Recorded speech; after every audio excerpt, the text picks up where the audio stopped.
I've been I've always questioned the self-help genre. Mm-hmm. I've always been skeptical of it because I think sometimes the advice given seems very repetitive. Because I went through a self-help phase, especially when I was in university. So I used to read a lot of stuff. And I was at one point I realized, I said, wait a minute, most of the books seem to be saying the same thing. Okay. Right? Yeah. Do you think self-help helps?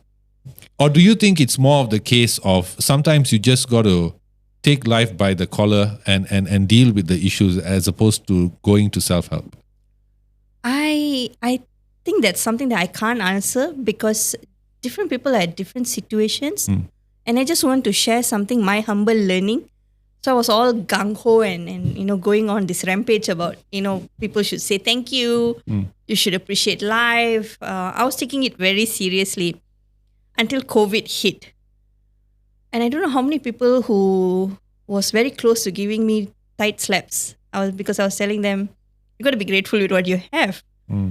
And these are people who have just probably lost job. They don't know how could they be feeding their kids in the next few weeks. And telling them to be grateful may not have been my wisest choice of words at that time. Yes. But in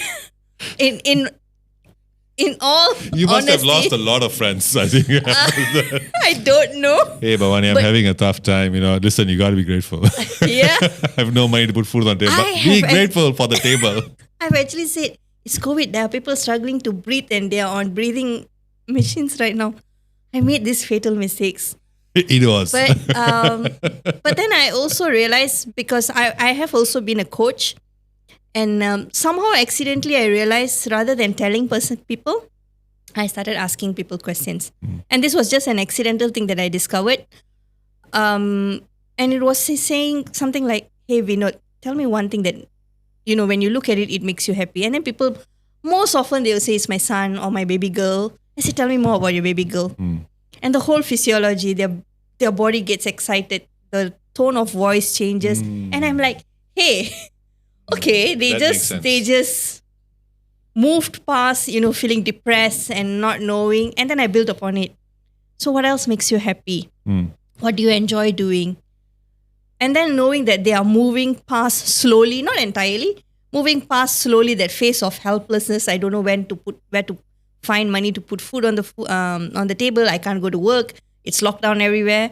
And then they're like, I like doing this. I like doing that. I say, knowing that you can't do anything right now, what's the one thing you can do? Then they'll start thinking like, nowadays people are stuck at home. Maybe I can start selling food from home. I'm like, yeah, so what else? What else? Yeah. So then I realized, rather than stuffing gratitude down people's throat, asking questions seemed to help. Than me trying to say, hey, be grateful. You're still living there. People dying there. Switching my way of doing things, that helped for me. So that was my very humble learning, moving past that's telling and motivating. No, but that's very refreshing listening you say this, because I recently, I've always stayed away from having friends who are either trainers or coaches or counselors because of this. Oops. Because you'll be having you'll be just having a night, evening with people. Then the last thing you want to do is get advised on life. So recently, I had this guest on. I'm not going to mention the name, and this guest is a coach. Okay. Coach, right? So what happened after the conversation? Then we started talking, and we said, look, maybe we can do some collaboration together and all that, because. Like for me, I'm trying to do more live events as well this year. So I was looking for people to work with. So we met, and the entire meeting felt like I was in the psychologist's room. Like they were like, hey. So like I have this thing where I like to have fun. I like to make jokes and be just lighten things and all that. I don't like to take it too seriously. I don't take myself too seriously. So this guy, when I made a joke, sort of like about. I think I made it about my marriage. I just said, but then it's also not easy to be married to me. Oh, why are you putting yourself down? You shouldn't think like this. And I was like, oh my God, it was just a joke, man. Yeah, I've learned that while I'm a professional speaker, I'm also a coach. So sometimes people ask me, how from speaking you learn how to shut up and just ask questions? So I've got no answer, but I've learned along the way. Awesome. We can be friends now.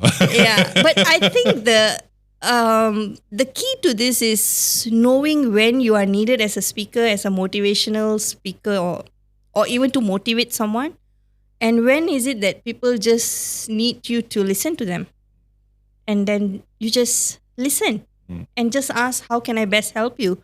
Because sometimes you may want to solve their problem and all they want was to just let go. Listen. Yeah. And the best is to ask, how can I best help you in this conversation? Yeah. And yeah. they'll say, no, I just want to let go. I just want to lepas geram, as they say. You just listen. So you just listen. You don't try to motivate and say that you can do this. It's all about being positive. And they'll be like, I just want to strangle you. You know, that's actually a very powerful thing you just said. I read the book. I'm not sure. Is it Why or When Mars and Venus Collide? It's from the same writer who wrote Men Are From Mars and Women Are From Venus, right? So it's the second book. It's a doctor something. I can't remember. Okay, so in that book he talks about how women deal with stress. So apparently women deal with stress by having, I mean, their bodies produce oxytocin, and the way when they produce oxytocin is when they talk. So, but after reading the book, I realized I was making a mistake every time. You know, like when you're in a relationship or with a friend, right? And when the girl talks to you or you want to advise, you're like, no, you should do this, do that. Then I go, the secret to this, just keep quiet. So I've learned as well. I tell my friends, I just need you to listen. Or I tell them, I actually need advice. I do that too. So that makes it easy. And then you don't feel like, hey, I just wanted to let go. Why are you trying to solve my problem? Yeah. So I'm being smart right now, and I said I just need to let go because I have all this bottled up in me. I just need a listening partner. Or I'll say I'm stuck. Maybe some advice or perspective or what are your thoughts would help is to tell them upfront so that they are not left figuring out like what does this girl need right now. Yeah. That's what I do in my marriage as well. I tell my wife, okay, I need you to just listen. Don't say anything. Or there are times when I say, no, I need your opinion. So I start with that. That's very powerful. Because assumptions could make things even more depressing for people sometimes. Exactly. Because all they need was for someone to listen and for them to express their feeling of helplessness or that feeling of stuck. And here is someone saying, I know you got this, you got to be strong. It's adding on stress to them because now they feel even worse because they're not able to be strong. So we could be doing more harm than good when our intentions are actually good. Yeah.